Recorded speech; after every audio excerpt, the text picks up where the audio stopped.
The moment I saw my mother's fingers brush the rim of my glass, I knew, not because I saw what she dropped, not because I heard anything, but because she smiled the way she always did when she thought she was smarter than everyone else in the room. Small, controlled. Satisfied, the restaurant was loud, forks clinking, laughter bouncing off the walls, waiters gliding between tables with plates of steak and champagne. My graduation dinner, my moment. My name printed in gold letters on the menu they had ordered special, and yet all I could hear was my own heartbeat. I watched her hand retreat, slow and casual, like she was just adjusting a napkin. She didn't look at me, she didn't need to, she already believed she'd won, so I stood, I lifted my glass, and I smiled, not wide, not fake, just enough. That was when her eyes finally snapped up to mine, and for half a second something flickered across her face. Confusion, then irritation, then relief, because I didn't drink, I just smiled. If I had taken a sip, this story would have ended very differently, but I didn't. And that's why I'm telling it now. Let me take you back. I grew up in a house where love was transactional. You didn't earn affection, you performed for it. My mother, Linda, believed in control the way some people believe in religion, quietly, absolutely, without question. Everything in our home bent to her will, where we sat, what we ate, how we spoke, what we were allowed to dream about. My father followed her lead. He wasn't cruel, just absent. A man who learned early that silence kept the peace. And my younger brother, Ethan. He was her masterpiece, golden, untouchable, perfect. If Ethan failed a test, the teacher was wrong. If I got a perfect score, it was expected. If Ethan cried, the world stopped. If I cried, I was told to stop being dramatic. By the time I was 10, I understood something. I was not a daughter. I was a reminder of her youth, of her mistakes, of everything she didn't get. She never said that out loud. She didn't have to. She said it in looks, in sighs. In the way she introduced me. "This is my daughter," she'd say, pausing just long enough for the air to change. "She's independent." That word followed me everywhere. Not smart, not ambitious. Independent, it meant problematic. By high school, I learned how to disappear. I kept my head down. Studied, worked, took 2 part-time jobs, built a scholarship portfolio so strong that no one could deny me, not even her. When the acceptance letter came, my father hugged me. My brother shrugged. My mother said, "Well, don't let it go to your head." She never asked what I studied. She never asked where I lived. She never visited. But she did something else. She kept a list of every dollar she spent on me, of every favor, every ride, every grocery trip, every birthday gift. She would mention them casually. "I paid for your shoes once. I let you stay here rent-free. I sacrificed so much for you." It was never about love. It was about debt, and she always collected. When I graduated early, top of my class, honors, 3 awards, my department wanted to feature me in their newsletter. My mother told me not to brag. When I got a job offer before graduation, she asked how much Ethan made at his internship. When I told her my starting salary, she laughed. "Don't exaggerate," she said. "No one pays you that much for reading books." She didn't know, she never wanted to, and that made me dangerous. The dinner was her idea. A celebration, she said. She picked the restaurant. Invited the relatives, made the reservation under her name. She even insisted on paying, which should have warned me. My aunt was already tipsy by the time the appetizers arrived. My cousins were posting pictures. My father kept smiling too hard. Ethan was scrolling on his phone. And my mother, she was radiant, performative, telling everyone how hard it was to raise such a strong-willed daughter, how she never knew what I'd become, how she always believed in me. I nodded, smiled, played the role, then I excused myself to the restroom. When I came back, the mood had shifted. Subtly, like pressure in the air, my mother's purse was on the table, open, my glass was closer to her seat than before, and she was watching me, not warmly, strategically. That's when I saw her touch it, not stir, not lift. Just touch, like she was sealing something. That was when I stood, that was when I smiled, and that was when my real graduation began, because some people don't celebrate your success, they try to survive it, and my mother. She had been planning for this moment longer than I realized, longer than I understood. Longer than I was supposed to survive. I didn't confront her. Not then. That's what she expected, an outburst, a scene, something she could twist into proof that I was unstable, dramatic, ungrateful. Instead, I stayed standing, glass raised, smiling. "Before we eat," I said, my voice steady, "I just want to thank everyone for coming. This means a lot to me." Applause, clinks of glasses. My mother exhaled, relief. She thought she'd won. I gently set the glass back down, untouched. And sat, she frowned, just a little, not enough for anyone else to notice, but I noticed, because I'd spent my entire life studying her. The dinner continued, stories, jokes, photos, but something had shifted. She kept watching me, not with pride, with calculation. Every time a waiter passed, her eyes followed my glass. Every time I laughed, she stiffened. Every time I reached for the table, she flinched. I didn't drink anything, not the water, not the champagne, not the soda, and I made sure she saw that. By the time dessert came, she was barely speaking. Her jaw was tight, her eyes sharp. She leaned toward my father and whispered something. He nodded. Then he looked at me like he didn't recognize me. That hurt more than I expected. After dinner, she hugged everyone, long, theatrical. When it was my turn, she held me just a second too long, her mouth at my ear. "You're acting strange tonight," she whispered. I smiled. "Big day." She pulled back, studying my face, searching for guilt, for fear, for cracks. She found none. That scared her. That night, I didn't sleep. I sat on my bed, fully dressed, staring at the wall, replaying every moment, every touch, every look, every breath. I wasn't paranoid. I knew that. I had grown up under her. I knew her moods, her rhythms, her tactics. She didn't confront. She didn't argue, she engineered, and she only did that when she was losing. I called my friend Maya. She answered on the first ring. "You sound like someone just died," she said. "I think someone tried to hurt me," I replied. Silence, then softly, "Who?" "My mother." Another silence, then, "Tell me everything." I did, every detail, every movement, every feeling. When I finished, she didn't hesitate. "You need to take that glass to a lab." I didn't keep it. "Then we watch," she said. "We document, we don't confront." I swallowed. Because a part of me still wanted to believe there was another explanation. A mistake, a misunderstanding, but deep down I knew better. My mother didn't make mistakes, she made decisions. The next morning I woke up to 12 missed calls from her, then my father, then Ethan, then her again. The messages escalated. First, "Call me." Then, "Why aren't you answering?" Then, "This is immature." Then, "After everything I've done for you." I didn't reply. At noon, she showed up at my apartment, unannounced, of course. I watched through the peephole as she smoothed her hair, adjusted her blouse, and practiced a concerned expression. I didn't open the door. She knocked, soft at first, then harder, then impatient, then angry. "You're being ridiculous," she called. "Open the door." I didn't move. I texted Maya. "She's here." "Good," she replied. "Let her show you who she is." After 10 minutes, my mother's tone shifted, from annoyed to wounded. "I'm worried about you," she said, louder now for the neighbors. "You left the dinner without saying goodbye. You didn't drink anything. You looked off." I leaned against the door, heart racing. She continued. "You've always been sensitive. You overthink. I just want to make sure you're okay." There it was, the narrative. She wasn't guilty. I was unstable. She wasn't controlling. I was dramatic. She wasn't dangerous. I was confused. I didn't respond.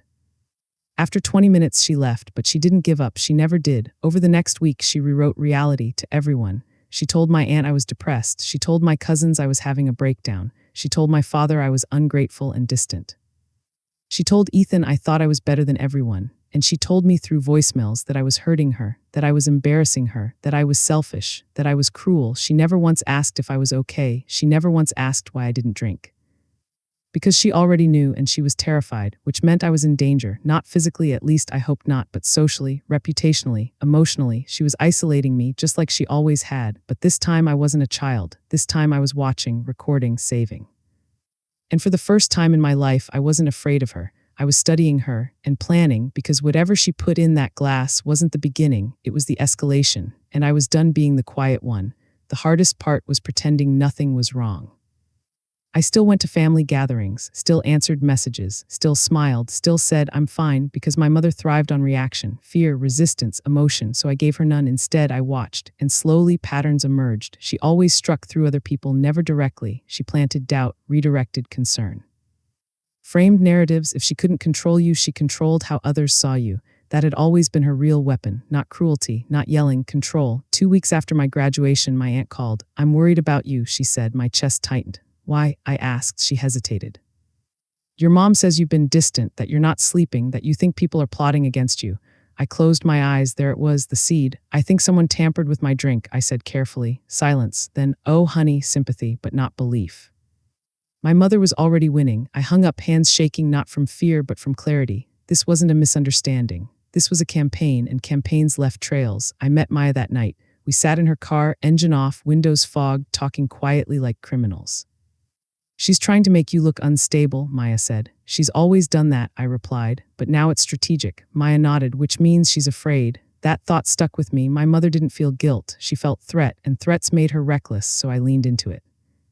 I started acting off, just enough, missed a few calls, showed up late, looked tired. I let her build her story. Meanwhile, I started building mine. I pulled old messages, old voicemails, old emails, comments she'd made, threats disguised as concern, manipulations masked as love. I realized something terrifying.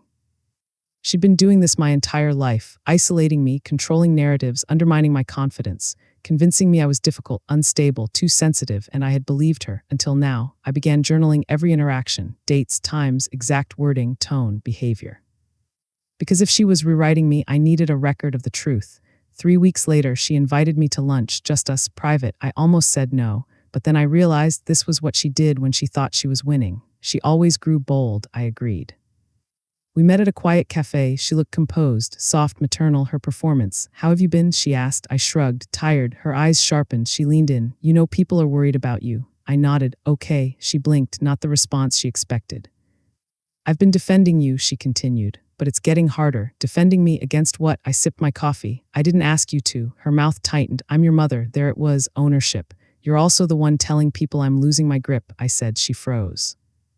Just for half a second, then smiled. "That's not what I said." Gaslighting. I leaned back. "Then what did you say?" She opened her mouth, closed it, chose her words. "I said you're under a lot of pressure, and that I imagine things." She studied me. We stared at each other. For the first time in my life, she didn't look powerful. She looked cautious. "You've always had a vivid imagination," she said softly, "and you've always used that to control me," I replied. Silence. Her eyes hardened. "You're being disrespectful." I smiled. "See. That's the switch." "What switch?" "Concern to threat." She sat back. Her mask slipped just a little. "Why didn't you drink that night?" she asked. I held her gaze. "I wasn't thirsty." She didn't blink, not once. "Did you think I was trying to hurt you?" I didn't answer. She laughed, sharp, brittle. "You've been watching too many dramas." I stood, paid, left, and she didn't follow me, which meant she was planning something. 2 days later, my father called. "I think we should talk," he said. "About me?" "Not to me." He brought printouts, screenshots, messages from my mother, out of context, edited, rearranged, designed to look like I was unraveling. I listened, calm, then I pulled out my phone and played her voicemails, word for word, tone intact. Manipulation's obvious. His face changed, not fully, but enough. "She didn't tell me about these," he said. "She never does," I replied. I didn't push, I planted, because seeds took time, and I had time. She thought I was unstable. That was her mistake. I wasn't unraveling, I was collecting. And I wasn't alone anymore. Maya helped me organize everything. Timeline, behavioral analysis, patterns. We weren't plotting revenge. We were building a case, because power didn't come from anger. It came from proof. And my mother had given me decades of it. She just didn't realize it yet.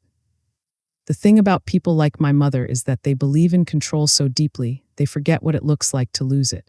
By the time she realized I wasn't spiraling, I was preparing. It was already too late. The opportunity came disguised as a family gathering. My cousin's engagement party. Everyone would be there, extended family, friends, old colleagues, people who trusted her, people she'd been lying to. I hadn't planned on doing anything, not yet, but when she texted me, "Please come. People are worried about you," it would mean a lot to me. I knew she wanted to perform. So would I arrived early, dressed simply. No makeup, calm, neutral, not dramatic. That mattered, because when truth is quiet, lies sound loud. She spotted me across the room and immediately put on her concerned mother face, wrapped me in a hug, too tight, too long. "You look so thin," she said loudly. Everyone heard. I smiled. "Stress," I replied. She pulled back, searching my face, trying to see if I was unraveling. I was. Throughout the night, she made small comments. "She forgets to eat. She barely sleeps. She's been imagining things." Little darts. I didn't react. Instead, I talked to everyone, normal conversations, laughing, engaging, grounded, stable. Her narrative started to crack. Then came the moment she didn't expect. My aunt pulled me aside. "I heard what you told your mom," she whispered. "About the drink." I nodded. "She's worried you're not well." I took a breath and I told the truth, not emotionally, not dramatically, just factually. I described the movement, the timing, the way my mother watched me, the way she panicked when I didn't drink. I played the voicemails, not all of them. Just two. My aunt's face changed, from concern to confusion to something like realization. Then my uncle joined, then my cousin, then my father. It wasn't a confrontation, it was a slow shift, a gravitational pull. People started noticing patterns, inconsistencies, gaps, and then my mother noticed. She saw the cluster, saw the looks, saw the way I wasn't alone. She approached, smiling. "What's going on?" she asked lightly. I turned. So did everyone else. I didn't raise my voice. I didn't accuse. I simply said, "I think you've been telling people I'm unstable." Her smile twitched. She laughed. "Don't be silly. I have recordings," I said. Silence. The room didn't go quiet, but it slowed. She looked at me, truly looked, not as her child, as a threat. "I've been trying to protect you," she said, "from what?" I thought, from herself. I held her gaze. "From what?" She opened her mouth, closed it. "I think you're confused," she said. There it was, the old move, but this time it didn't land. My father spoke. "Why didn't you tell me about the messages she played me?" My mother froze.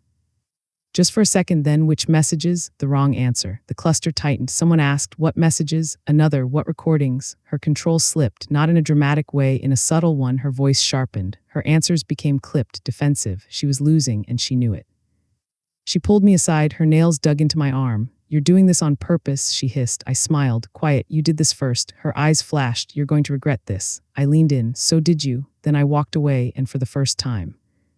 She didn't follow because she couldn't, not without revealing herself. The fallout wasn't immediate. It never is. Truth doesn't explode. It spreads. People started calling me, asking questions, comparing stories, sharing things she'd said about them. Patterns emerged. Manipulation, favoritism, control. Suddenly, I wasn't the only one. She tried to salvage it, sent messages, cried, played victim, but something had shifted. I wasn't her project anymore. I was her mirror, and she hated what she saw. 2 weeks later, she called me, not to yell, not to accuse, to bargain. I think we should start over, she said. I laughed softly. No, I replied. Silence. Then you're destroying this family. I thought of the glass, the whispers, the lies. I didn't start this, I said. I just stopped carrying it. She hung up, and I knew. This wasn't over because people like her don't seek peace. They seek dominance. But for the first time, she didn't have it, and I did, not because I screamed, not because I exposed her publicly, but because I stayed calm, and I let her show herself. That was the real reversal, not loud, not flashy, but irreversible. The silence that followed her hang-up was louder than any argument we'd ever had. For days, no one called me from her side of the family. No dramatic texts, no public scenes, no late-night accusations. That scared me more than anything, because my mother didn't retreat, she recalibrated. I waited for the next move like someone waits for a storm after the air turns still, and when it came, it didn't look like an attack, it looked like concern. My father showed up at my apartment one afternoon with groceries. He said he just wanted to check in. We sat at my kitchen table. He didn't meet my eyes. She's not doing well, he said. I nodded. She's barely sleeping. She says she feels like she's losing you. I stared at my hands. She tried to poison me. He flinched. She says that never happened. I know. She says you imagined it. I know. He looked up. For the first time in weeks, his face was tired, not angry, not defensive, just tired. I don't know what's true anymore, he admitted. That was the crack. I didn't rush, didn't press, didn't accuse. I pulled out my phone, played him everything, in order not to prove, to show. He didn't interrupt. When it was over, he sat back, silent. I waited.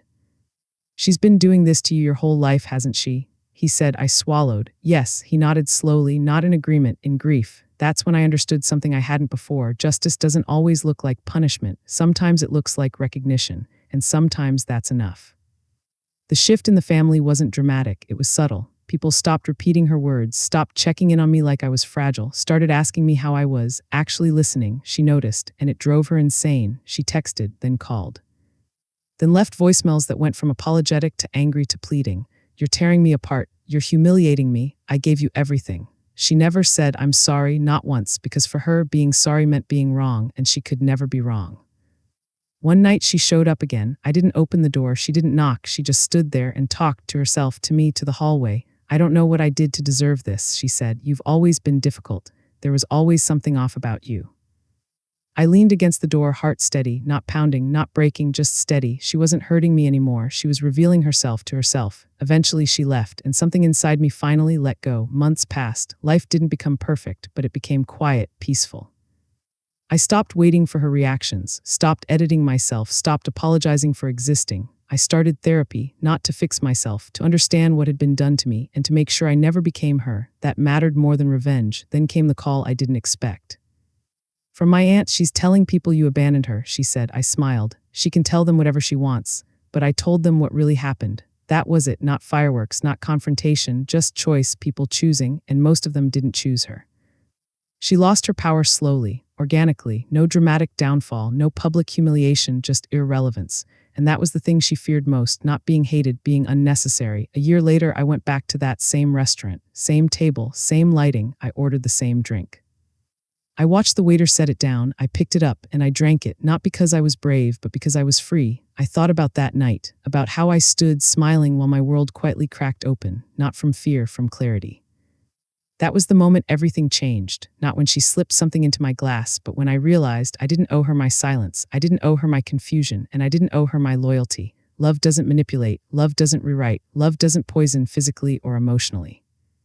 And if it does, it isn't love, it's control. And control only works in the dark. I stepped into the light, and she couldn't follow, because she had built her power in shadows, and I finally saw them. That was the real revenge, not pain, not exposure, not destruction. But freedom, and I took it. Freedom didn't arrive like a sunrise. It crept in slowly, the way silence fills a room after a storm. For months, I kept expecting her to reappear at my door, at my job, in my inbox with some new version of herself, remorseful, furious, victimized, strategic. She had always been predictable like that. Her cruelty came in costumes, but this time she didn't come, and that was almost worse because I'd spent my whole life bracing for her, waiting for the next emotional blow. Without her, I didn't know who I was yet. Therapy helped, but it wasn't magical. It peeled back memories I didn't know were wounds, small moments that suddenly made sense, the way she'd compare me to other kids, the way she'd sigh when I walked into a room, the way praise always came with a condition. You did well, but you could have done better. I'm proud of you. Don't let it go to your head. She didn't break me loudly. She eroded me. And that kind of damage takes time to heal. The first time I ran into her again, it was at a grocery store. 6 months after the engagement party, I was reaching for bread when I felt it. That sensation, the air tightening. I turned. She was 2 aisles over, looking at cereal, older, smaller, still perfectly styled. For a second, we just stood there. She didn't smile. Neither did I. She walked toward me slowly, not with anger, with something like calculation. So, she said, "This is how you live now. Not hello, not how are you," an assessment. I nodded. Yes. She glanced at my basket. Simple food, nothing extravagant. Struggling? She asked. There it was. I met her eyes. No. She waited for more. I gave her nothing. "You've turned everyone against me," she said. I exhaled. "No, you did," she scoffed. "You've always been dramatic." I smiled, not sarcastically, not smugly, just peacefully. "I'm not dramatic anymore," I said. "I'm honest." That unsettled her. She studied me, looking for cracks, for pain, for guilt. She didn't find any, and for the first time in her life, she looked unsure. "I don't recognize you," she said. "That's the point," I replied. She didn't follow me out. She stood there, watching. Like someone realizing the ground had shifted under their feet. What she didn't know was that her absence had given me space to build. I started speaking, not publicly, not dramatically, just when it mattered, at work, with friends, with family. I stopped filtering my stories. Stopped softening my tone, stopped protecting her image. And slowly, people began to open up. My cousin told me she'd always felt like she was competing for affection. My aunt admitted my mother manipulated her into cutting people off. My father confessed he'd spent decades avoiding conflict to keep the peace. But peace built on silence is just another form of control, and it always collapses. Then came the email from a lawyer. Subject line, family estate clarification. I laughed when I saw it, not because it was funny. Because it was predictable. She was reaching for her final weapon, money, status, legacy. She had always used future rewards to control present behavior. "One day, all of this will be yours if you behave." I forwarded it to Maya. She replied with one word, classic. I met with the lawyer not to argue, to understand. She was restructuring things, not cutting me out, but rearranging, symbolically, making statements, trying to provoke me. I didn't react, and that infuriated her. A week later, she called, not to discuss the estate, to accuse. "You're spreading lies about me," she said. "I'm telling the truth," I replied. "You're humiliating me. You did that yourself. You've always been ungrateful, and you've always needed control." Silence. Then, "I made you who you are." I paused. That one almost landed. Almost. "No," I said quietly. "You tried to. I survived you." Her voice hardened. "You think you've won?" I smiled. "I don't think about winning anymore." "What do you think about?" "My life." She hung up, and I felt nothing, not triumph, not sadness, just closure. The final blow didn't come from me. It came from her. As it always had, she confronted my aunt, then my cousin, then my father, trying to force loyalty, trying to regain control, trying to isolate me again. But it didn't work, because once people see the pattern, they can't unsee it, and once someone loses control, they don't get it back by demanding it. They get it back by changing, and she couldn't. I didn't need revenge anymore. Not dramatic revenge, not cinematic. I had something better. I had autonomy, and the thing about autonomy is that it terrifies people who rely on dominance. She didn't lose me, she lost access, and that to her was worse than hatred, because hatred meant connection. Distance meant nothing, and nothing was her greatest fear. After that, life settled into a strange rhythm. Not calm in the sense of peace, there was still tension whenever my mother's name came up, but calm in the sense that I no longer reacted to her. She had lost her grip, and I no longer let her control the narrative of my life. I rebuilt my days carefully.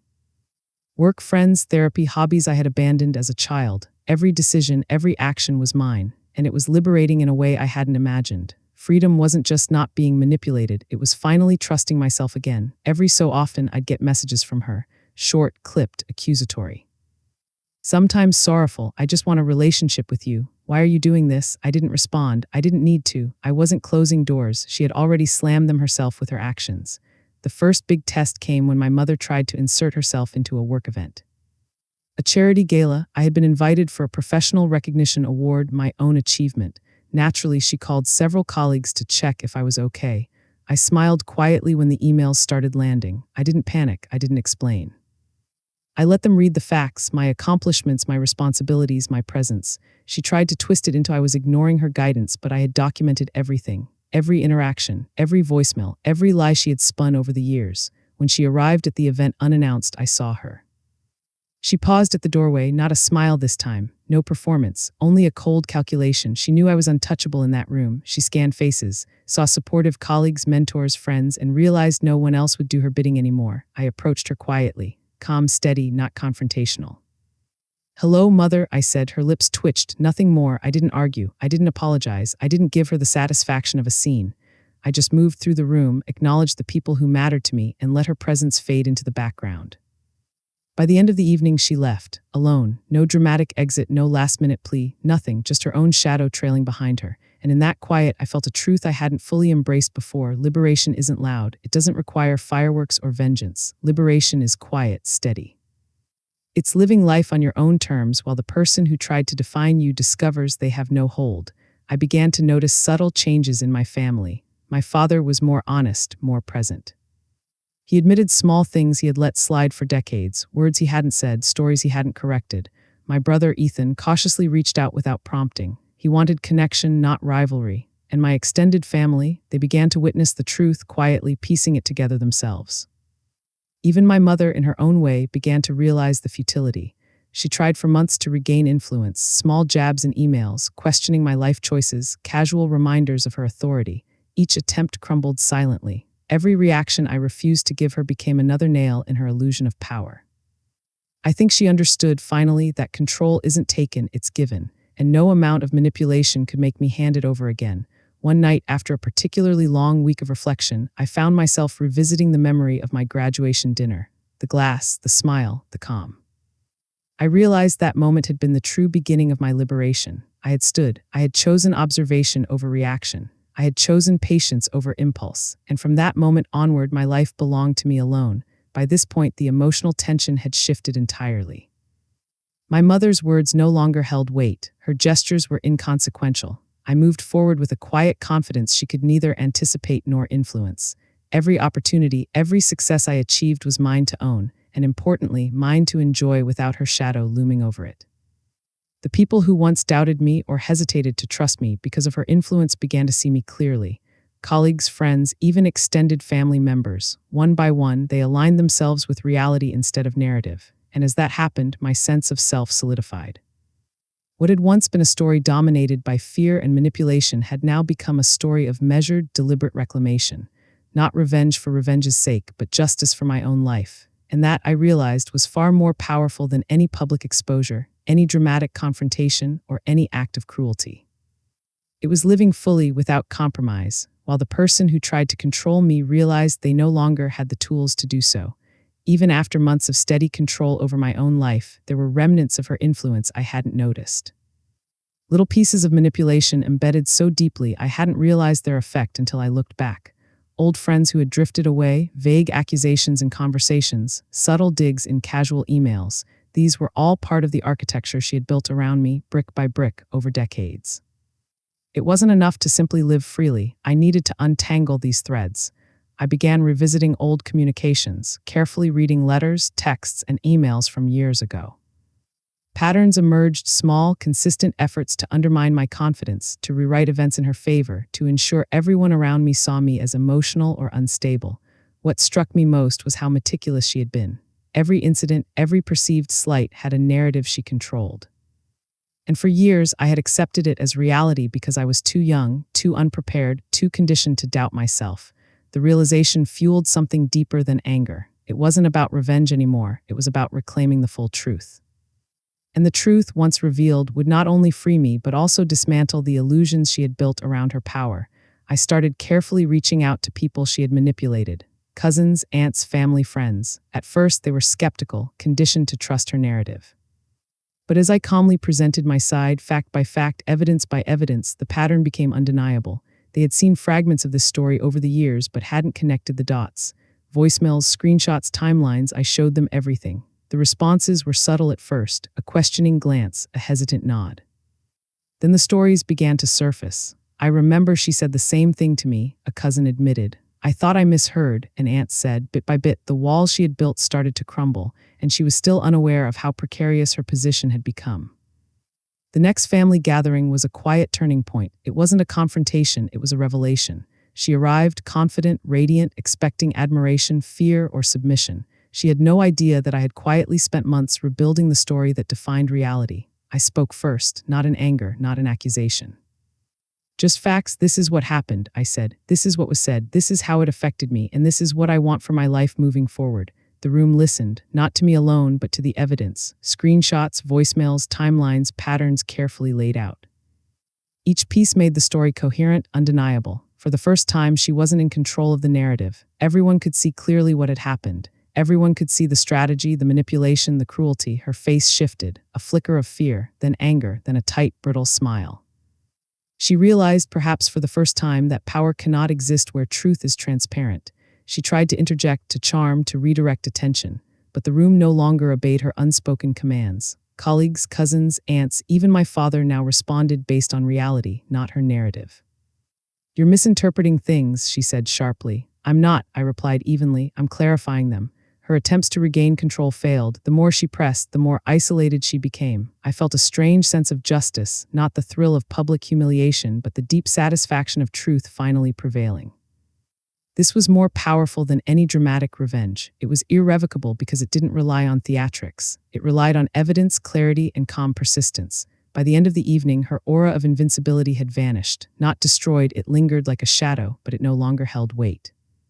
People were no longer afraid of her, no longer hesitant to question, no longer eager to please. And I realized something essential. The greatest power is not in retaliation. It is in rebuilding a life that cannot be shaken. In making the person who once sought to control you powerless without lifting a finger. Her influence, once omnipresent, was now just a memory, a lesson, a cautionary tale. And I finally understood that liberation isn't about dramatics. It's about consistency, patience, and unwavering self-possession. That night I went home and finally slept without anxiety. The threat was gone, not because she had changed, but because I had. Even after the public reckoning and the subtle collapse of her influence, there was one final battle I had to face, the one inside myself. For decades, her voice had echoed in my head. "You're too sensitive, you overreact, you can't trust yourself." And even as I gained autonomy, even as the evidence and truth cleared my path, those whispers lingered. Not loud, not constant, but present enough to make me doubt. I realized that the ultimate revenge, the true reclamation, wouldn't be about exposing her to the world. It would be about silencing those echoes for good. I began revisiting the earliest wounds: childhood birthday parties, school competitions, holidays, everyday conversations. Each memory, once tinged with guilt or shame, I examined carefully. I asked myself, did I deserve this? Was this my fault? And the answer was always the same: no. I wrote it all down. I confronted each memory with logic and calm. The small manipulations, the subtle favoritism toward Ethan, the constant comparison, it all became clear. For the first time, I could see it objectively. And then came the hardest part: forgiving myself. Forgiving the young version of me who believed she had to survive her mother's control, who sought approval in a house that never offered unconditional love. I didn't forgive my mother, not yet. That would never be necessary. I forgave me. It was during this internal reckoning that I truly understood the extent of my liberation. My mother could no longer influence me, no matter how loud her accusations, how clever her manipulations, how threatening her words. I was free not because she had been defeated, but because I had no longer given her power over my life. Months passed. I rebuilt my relationships, nurturing those who had been silent witnesses. I started new projects at work, invested in friendships, and pursued passions I had abandoned. The world felt vast and full of possibility, and every step I took, I walked unshadowed. Then one afternoon, I received a message from my mother. "We need to talk. I want things to be the way they were." I stared at the words. I didn't feel fear. I didn't feel guilt. I felt clarity. I replied, "No, I've reclaimed my life. That's enough." She didn't respond. And that silence, long, deliberate, empty, was more satisfying than any confrontation could have been. It was her acceptance, silent and forced, of a reality she had never controlled. That night I reflected on the journey. From my graduation dinner, the moment I saw her fingers touch my glass, to this quiet assertion of autonomy, I traced every decision, every hesitation, every act of patience. I realized something. Revenge is often painted as dramatic, explosive, satisfying in a fleeting sense. But the true, enduring power comes from reclaiming your own narrative, your own life, your own boundaries. It is the calm before the storm that counts. The quiet decisions, the strategic patience, the accumulation of truth, that is what destroys manipulation. That is what frees you. I understood then that my story, my survival, was itself the ultimate act of justice. She had built her life on control and fear. I had dismantled it without violence, without spectacle, simply by becoming unshakable. For the first time in my life, I felt completely untethered from her influence. Completely free, I revisited the glass from that graduation dinner in my mind, the one she had touched, the one I hadn't drunk. That moment had been deceptively simple. One small decision, a smile, a calm refusal to react, and yet it set everything into motion. Standing then, smiling then, I had planted the seed of every victory that followed. Not revenge in its most obvious sense, but survival, clarity, and eventual empowerment. And as I looked at my life now, whole in mine, I finally understood. The power of standing quietly, patiently, and strategically is immeasurable. The person who tried to control me had lost, not with a shout, not with exposure, but with the subtle, unbreakable strength of someone who refuses to be controlled again. That's the legacy of that night, that's the lesson of her cruelty, and that is my freedom. The months that followed were almost surreal in their normality. There were no dramatic confrontations, no public shaming, no vindictive displays, just life full, undisturbed, and entirely my own. I kept living deliberately, making choices without hesitation or fear. Every success, every joy was untainted by her influence. And every time her name arose in conversation, I no longer flinched. I simply reminded myself of the truth. She could not touch me anymore. She had nothing left to manipulate, nothing left to control. Family dynamics shifted subtly, irreversibly. My father began speaking his mind, expressing thoughts he had buried for decades. Ethan reached out without guilt or obligation, bridging the gap we had never had. Even cousins and aunts who had been caught between us began acknowledging the reality I had lived in silence for years. The narrative had finally balanced. I remember walking past the old dining room where my graduation dinner had taken place. The same table, the same light. I didn't feel anger, though the memory of the glass was vivid. I didn't feel triumph either. I felt something rarer, serenity. That night had not just been the start of my awareness. It had been the beginning of reclaiming my life, quietly and irrevocably. My mother attempted a few more gestures, calls, emails, veiled accusations, but none landed. Her voice, once so commanding and omnipresent, had become background noise.